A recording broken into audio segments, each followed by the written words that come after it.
Yo, what's happening, everyone? Long time no see. Um, I stumbled on a game I liked, which is pretty rare these days. I don't know, either they're short games or they're too long, but this one's just right. This is Gulumarz Kovalenko from Rubenstein Memorial. Uh, okay, how's everybody doing? Had a rough summer. Oof. Okay, take on D4. We're recovering now. Went to spa the other day and sat in a cold plunge for a long time. We're getting the mojo back. Queen D3. I wish I had known about this move 1,000 years ago. I never played it. It's just weird. I don't think it's that dangerous. And the idea is you swing it to G3 right away. And maybe you're threatening to go E5 and ruin the structure, right? Yeah, these positions are always a little better when you have fluid pawns and they don't. They have this lonely dude here. And honestly, I'd probably play E5 in this position. I don't think there's anything wrong with it. And I've seen games where, you go E5 and then you go H5 and you kick this queen all over the place. Like, maybe there's a way to punish this right away, right? I mean, the queen's not supposed to be moving all over the place in the opening. Um, and like, if you get in H4, right? If they try to stop you and play H4, well, then where are they putting their king? The bishop goes on E7, pawns on E5. This one could be a bit loose. You're not going queenside with the open B file. So I think I would play E5 here straight away. Queen B6 is interesting. Why? Well, you might think about that a second. It thwarts E5 because now he just takes it and you can't take because of Queen F2. King F2, Knight G4. He gets a queen back and a pawn on F2. This is a bit unpleasant, right? So this is the tactical way to do it, but I don't think this is the right way to go about it, to be honest. I really want my rook to be open on the B line. And I don't know if my queen truly belongs on B6. It's just sort of some sort of temporary band-aid. Now he goes E5, so why not do it before? And this is weird too. But maybe he thought the guy would take a draw because he has. I think Kovalenko has a higher rating. Um, this was a shock. This one's a shocker. Normal move in this position. I know Greg Shahadi likes to play B3 in this position. Many players do, and B3 with the idea Knight A4 and C4. And you put this thing here, you try to corrupt the structure, you create some Marazzi bind, you have the option to bring your knight home. And with the bishop on B2, maybe you're moving the queen away again, and then king H1, and you're getting F4, you open the diagonal where the king is going to be. Okay. Rook B1, spicy. And B4. I've not seen this one, but it makes sense. If he wants to try to get in BG5, take this thing, play B5 and get a D5 square, or just go for the expansion, you're going to get some expansion. I think the main gist of this is if you get C4 and A4, then when you go B5 and he takes and you take back with the C pawn, you have a 2-on-1 special, 2-for-1 special. They're running, but I don't know. Bishop E6, and finally castles. I'm not sure about this one. I don't think this is, maybe Bishop E3 a little better. So to meet d5 with to take and take, and then you get a rook fc1.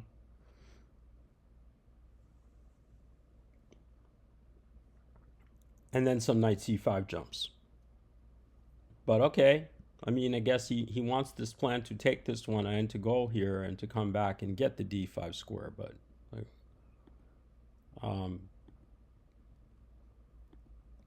bishop h4, weird. Now, if you knew this position well for black, the shocking thing is g5 is good. g5, bishop g3, h5, and you just go nuts.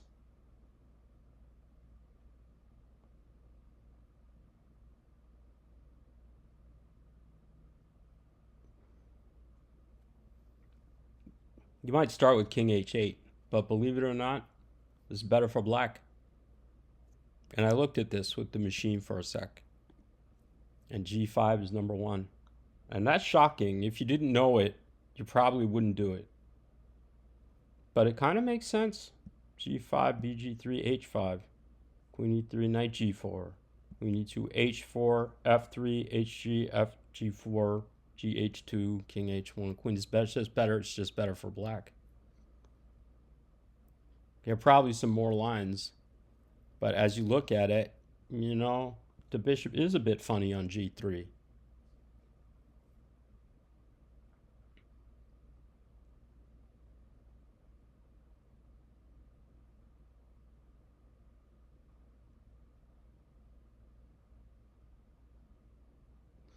Well, we'll take the computer's word for it.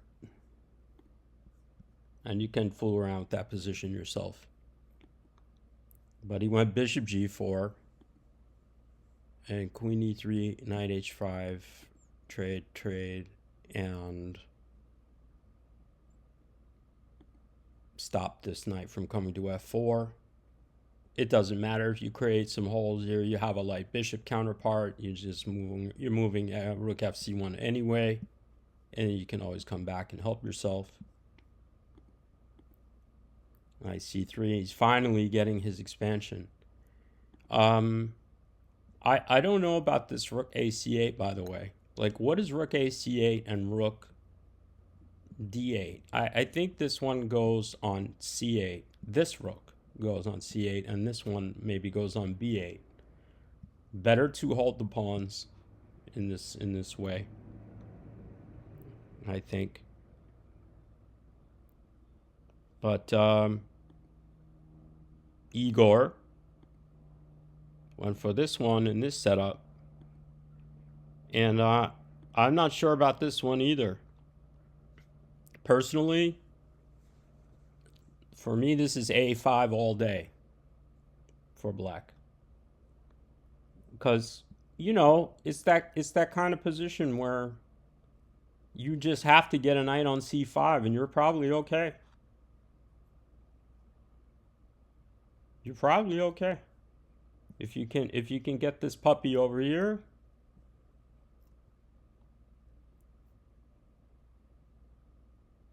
Maybe that's why he went queen c7. He wanted to play a5. Maybe he was paranoid that if he went a5 that he would just take it. But I don't think he can take it. Maybe just to go rook a8 in that position. But if you go knight d7 there, you might, you know, you'd probably be paranoid that he was going rook b7. But maybe you can just break the pin. I mean, nah, you can't break the pin.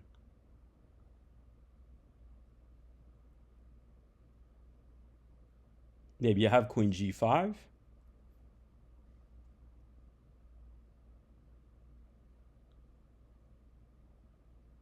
I don't know. What was he paranoid about? Why wouldn't you play a5? It's so thematic, like in basic King's Indian, for instance, Averbach variation, or any variation where a zillion games where the knight goes on c5, you have to play a5. I don't know. Yeah, a5. But queen c7 did flash in the computer brain.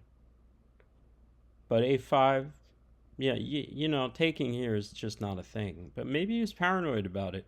Because I wonder why it isn't so bad. You don't get to go knight d7 right away, I don't believe. You might have to do something else. Oh, then you go queen c7 first. Yes. If he takes, you'll go queen c7 then and hit the pawn directly. And then you'll fade back to d7, and then you're okay. And then you get to plunk it. And then you're fine. Maybe even better. I don't know about better, but it should be fine. And d5 is also a thing, but I like a5. All right. He didn't go a5. He went here, and then he went here, which is a straight blunder. And it's kind of shocking because this happens in Sicilians all the time. But okay, we're human. And now Gumularz really plays perfectly from here. Hits a weakness, uses the 2-for-1, pins the dude, gains some space, trades, attacks e6, and makes a pass pawn. King g2, make sure no checks, check, cash, and a really nice, remember, Kovalenko is trying to get queen f3 and save the day, so he stops him, and rook f8 is finito.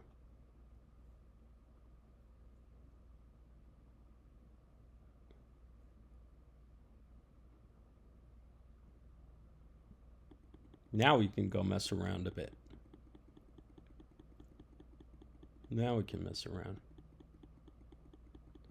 Okay, bishop e6 is crazy. But I would like to go back to this position. Because I want to know if this queen really belongs on g3. If it's live or Memorex. Because it doesn't feel terribly live. I mean, it's harassment. But I'm not worried about losing on g7 anyway. So, like, let's just say I play, okay, we'll scroll down here. It wants h5 straight away.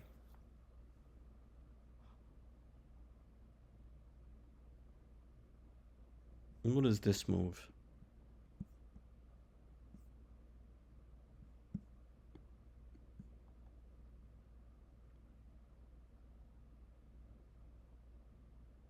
Okay, bishop e2 is top choice. That's weird. I think b3 or bishop d3 would be on most people's mind.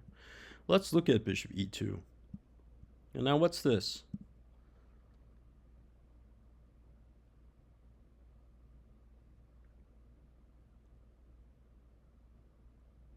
Personally, I would choose h3 before h4 because I don't want this target here all day when I can't castle because bishop is going on e7. Computer is saying h4 is okay. Yeah, and don't touch this guy, right?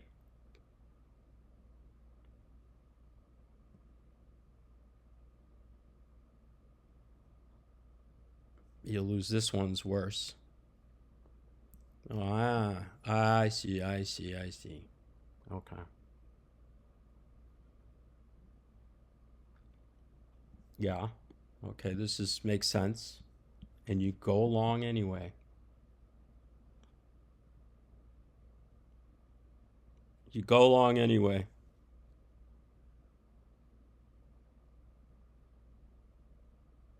I don't know how happy I'd be to go along anyway. And a5 probably wouldn't jump in my brain.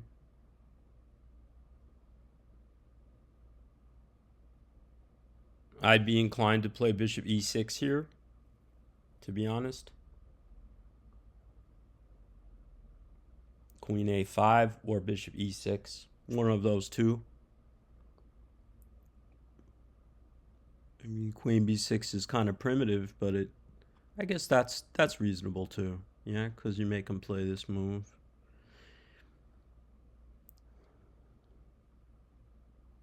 I guess he's okay. I guess he's okay.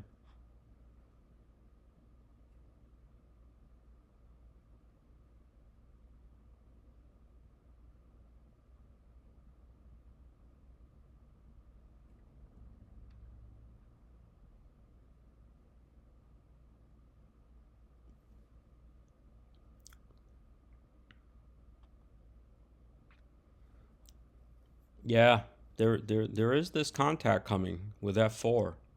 So sort of not fast enough, huh? Queen b6.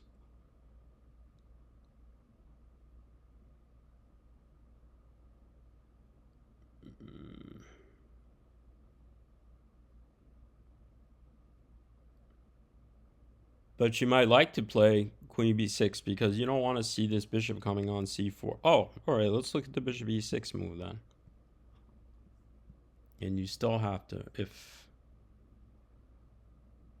white has choices. f4. Okay, let's go with f4. I guess the most principled to put pressure here. Yeah, now I have to do something aggressive.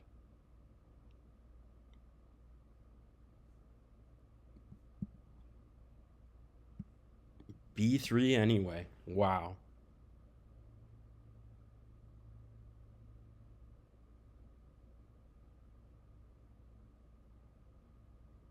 Okay, so you have to know that castling long is all right, even with the rook on b8.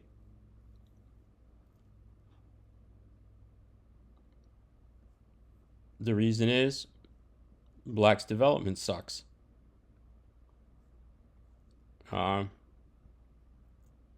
In a primitive way, it just looks like there's some holes here, but not enough.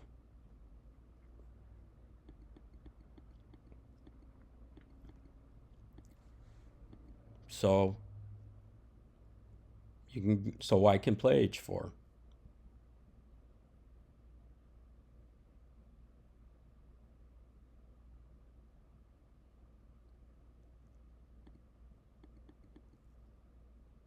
Okay.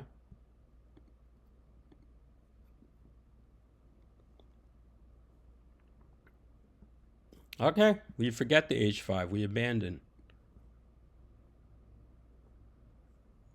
And then, yeah, and then you're just playing chess again. But I don't know what this knight h5 business was.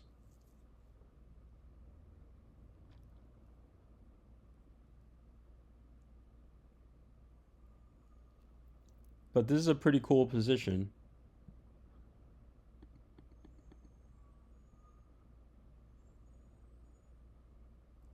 And I never tried this queen d3, so maybe you can play queen d3 in your games and surprise your miserable opponent. All right, I hope y'all are doing well. Take care.